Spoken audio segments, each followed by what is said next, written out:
প্রিয় দর্শক, নির্মম এক ভয়ানক দুর্ঘটনা ঘটে গেছে। এই লোকটি ধান বাগানের মিশিংয়ের ভিতরে মাথা চলে গেছে। ইন্না লিল্লাহি ওয়া ইন্না ইলাইহি রাজিউন। ধান বাগানের মিশিংও ধান দিতে গিয়ে বেটার মাথা নিচে গিয়া মাথা ছিটকে আইলা গেছে। মানুষের চিৎকার এমন মৃত্যু যেন কারো না হয়, সকলেই সাবধান থাকবেন। আর ভিডিওটি বেশি বেশি শেয়ার করেন, সকলে যেন সচেতন থাকে।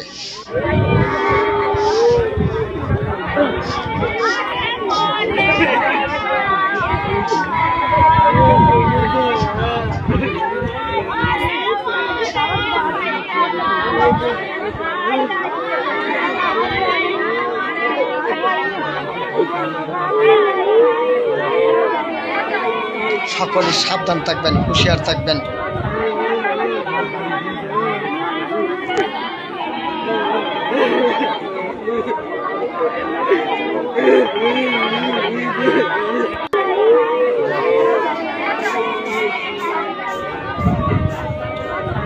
প্রিয় দর্শক, সকলেই সচেতন থাকবেন আর সাবধানে কাজ করবেন। এমন ঘটনা যেন আর কারো না হয়। ভিডিওটি বেশি বেশি শেয়ার করেন, সকলে যেন দেখতে পায়। ধন্যবাদ সকলকে।